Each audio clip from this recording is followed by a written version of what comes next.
tout juste le sommeil. Mon cœur fait oulala, une passionnelle que je connais. Nabila Vergara est dans Click désormais. Nabila a un nom de famille, c'est Nabila Vergara. Exactement. Est-ce que vous êtes fière de ce nom de famille? Ah, j'adore. Je suis une femme mariée maintenant, donc c'est vraiment top. Bon, j'en avais un avant, hein. Mais du coup, voilà, je pense que quand on se marie, c'est important de porter le nom de son époux. Cette question du nom de famille, elle n'est pas anodine. C'est que justement, moi, ça me choquait qu'avant, on vous appelait juste Nabila. On ne vous donnait pas de nom de famille? Non. Non, on m'a toujours appelée Nabila parce que je pense que comme c'est peut-être un nom qui n'est pas très commun, il n'y avait pas besoin de dire Nabila, Benatia. Et Pourtant, c'est commun. Moi, j'ai grandi avec plein de Nabila. Bah ouais, mais peut-être de connus. Il n'y en avait peut-être pas de connus dans les médias ou quoi. Et donc, du coup, quand on disait Nabila, c'était automatiquement moi. Puis en plus, il y a 2 L. Et c'est vrai que ça me frustrait un peu parce que c'était que Nabila. Vous avez l'impression d'avoir été prise pour une extraterrestre ou une étrangère quand vous êtes arrivée? Une conne? Aussi? Non, quand je suis arrivée, oui. Ah oui, c'était extrêmement compliqué parce qu'en plus, j'avais plein de lacunes. J'avais 20 ans, je me cherchais un petit peu et tout. Et donc, du coup, je grandissais devant les gens. Et voilà, je faisais plein de gaffes et tout. Enfin, vous connaissez, hein, de toute façon. Comment ça va? Très bien. Ça va. Merci. Comment la vie? Comme une jeune maman qui a un bébé de 3 mois et qui se réveille toutes les 3 heures. Non, ça va très bien. Je suis très heureuse. J'apprends ce nouveau métier de maman, qui est le plus beau métier du monde pour moi. Et voilà, je me redécouvre parce que à la base, j'aimais pas du tout les enfants. C'était pas du tout mon truc. J'étais genre allergique aux enfants. Je supportais pas. Et maintenant, j'adore. Est-ce que vous faisiez partie des gens qui changeaient de place dans un avion ou au cinéma quand il y avait un enfant dans le train? C'est horrible. Qui Et prenait maintenant, le je train suis devenue d'après? cette personne, genre. C'est un truc de fou. Genre, quand il y avait des bébés qui pleuraient dans l'avion, j'étais là, c'est bon, vous pouvez pas les laisser chez vous? Bah non. C'est quoi la première pensée que vous avez eue quand votre fils est né? Waouh. Comment je vais faire? Qu'est-ce que je vais faire? Est-ce qu'il va m'aimer? Est-ce que je vais... Comment je vais l'éduquer? Est-ce que je vais être à la hauteur pour ce petit être humain?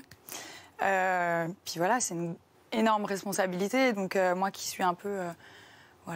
j'étais jeune, un peu insouciante et tout d'un coup, je me suis dit, on y va, quoi. Qu'est-ce que vous souhaitez que votre enfant ne fasse pas comme erreur que vous avez faite? Ne pas aller à l'école.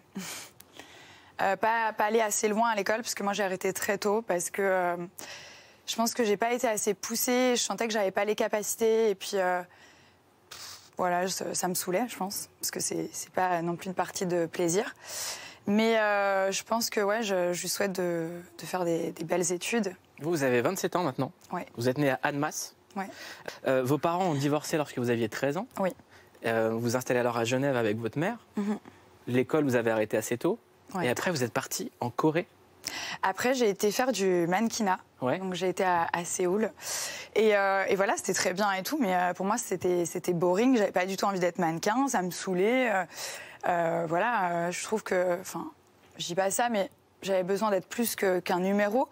Et puis, une belle silhouette, quoi. Parce que les mannequins sont très canons, mais il y en a plein, on connaît pas leur nom, on sait pas qui elles sont. Et j'avais besoin de m'affirmer et de montrer qui j'étais, en fait. Parce que moi, je vous vois depuis maintenant, ça fait 7-8 ans qu'on vous voit à la télévision et tout. Et je me suis dit au début, il apprenait pour une conne. Et après, je me suis dit, qui prend qui le plus pour une conne? Est-ce que c'est pas vous qui avez tout le temps pris les médias pour des idiots? Alors, oui et non, parce que, en fait, à l'époque, j'avais pas mal de lacunes et tout. Et ma manière de rebondir, c'était de faire des blagues. Et voilà, j'avais un manque de culture. Et du coup, ça se voyait et je préférais en jouer que de le cacher. C'est ça, mais vous en avez joué tout le temps, hyper sciemment. Bah ouais.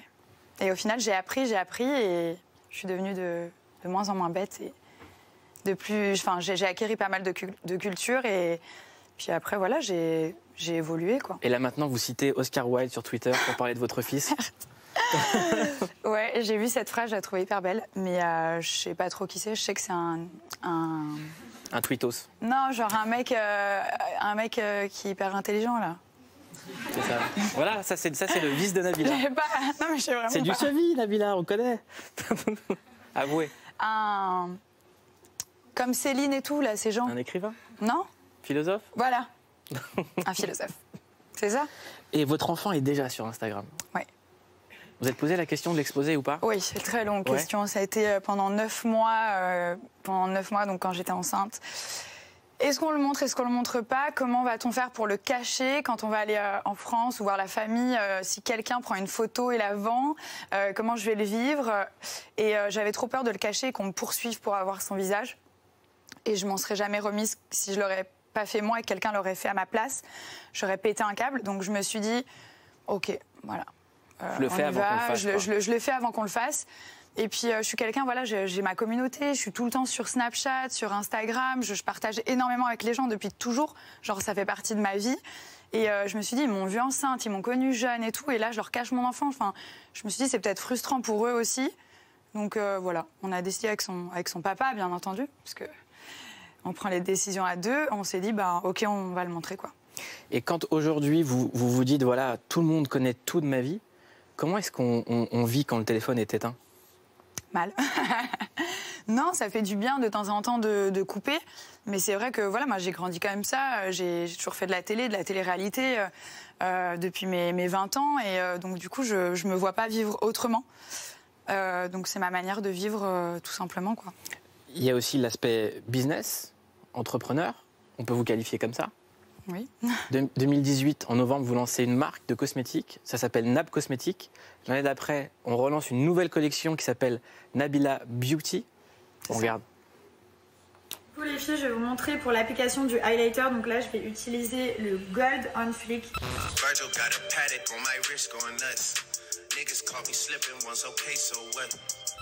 En fait, je suis vraiment genre trop fan de ce highlighter. C'est le Rose on Fleek.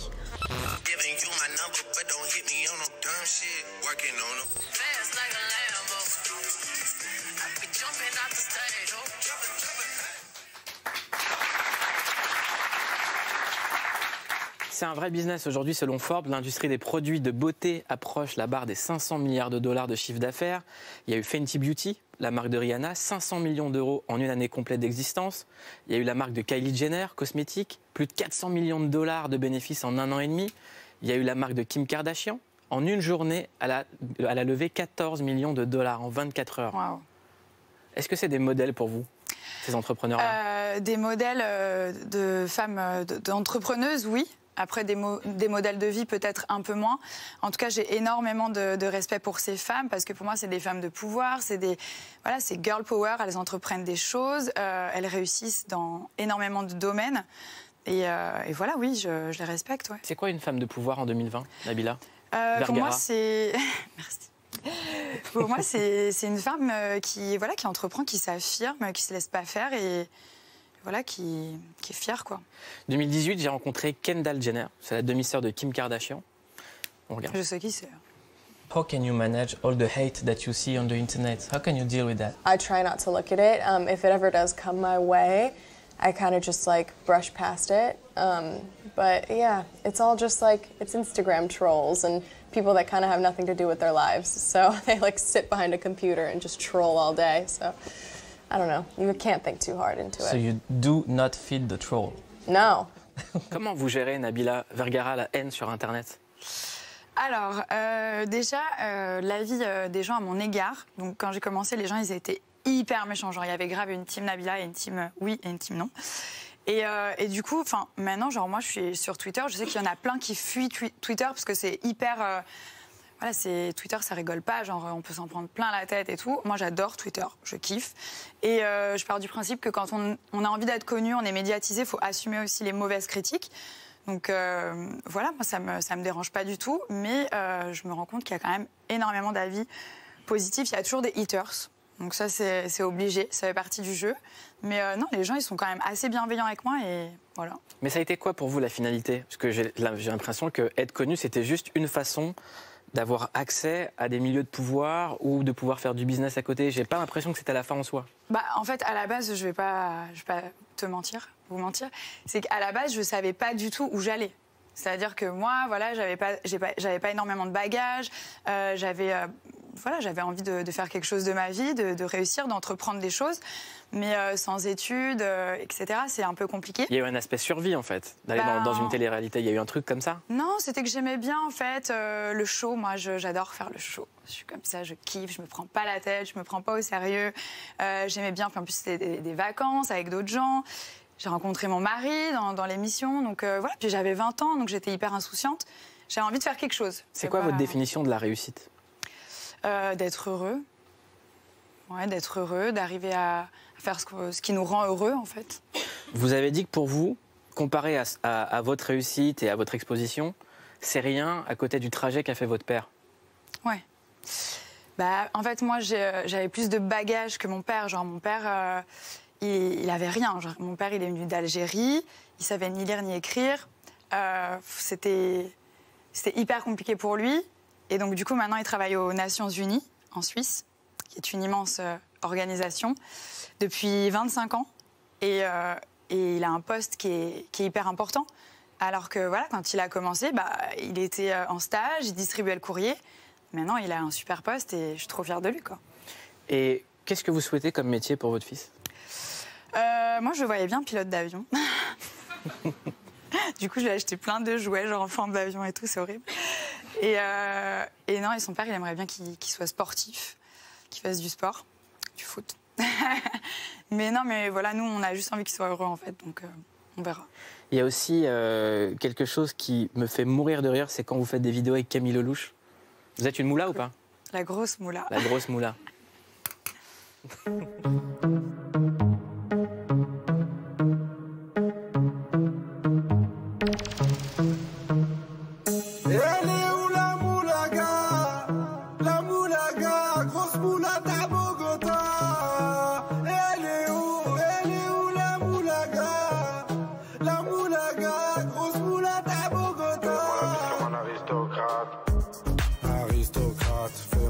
Comme un aristocrate, aristocrate, fais-moi la bise comme un aristocrate. On veut une explication. Eus l'enfoiré nous regarde. Alors, donc Camille, c'est une copine. C'est une moula? C'est une grosse moula. Vous étiez en esprit? J'étais complètement en esprit. Et du coup, la moulaga, tu connais. Qu'est-ce que vous écoutez en ce moment? En ce moment? Ouais. En ce moment, j'écoute quoi? Mon chéri, il écoute beaucoup de rap français. Donc, du coup, j'écoute avec lui, vu que c'est lui qui conduit, c'est lui qui doit décider de la musique, genre. Un truc comme ça. Et donc, il écoute Jul, Gradure. Qu'est-ce qu'il écoute? Huss l'enfoiré. Mais en fait, Huss l'enfoiré, on l'a tellement écouté que, vas-y, maintenant, on n'en peut plus. Genre, on l'a mis à Noël, genre repas de Noël, on l'a mis partout. Vous écoutiez quoi, Les Méchants? Ouais, genre en famille et tout, on a mis ça, chanter Les tranquille. Méchants? C'est chaud. Allez, Nabila. La grosse moula poursuivie par... Ok. La grosse moula poursuivie par les méchants.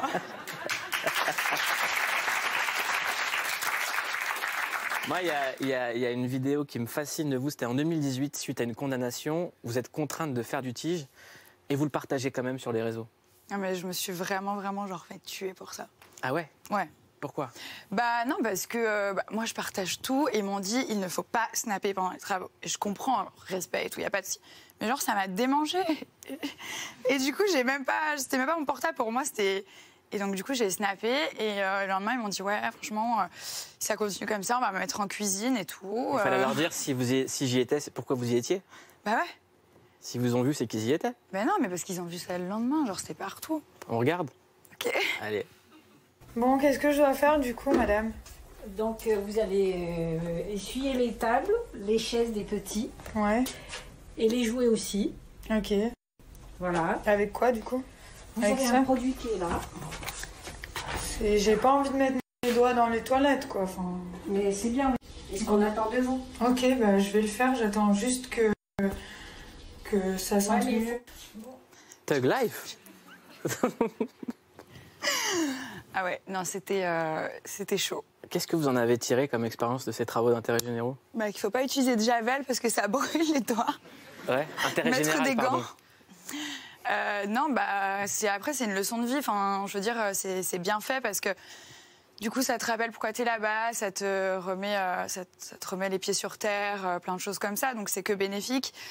Et voilà, j'ai fait des belles rencontres. Les personnes avec qui j'ai travaillé, elles étaient adorables.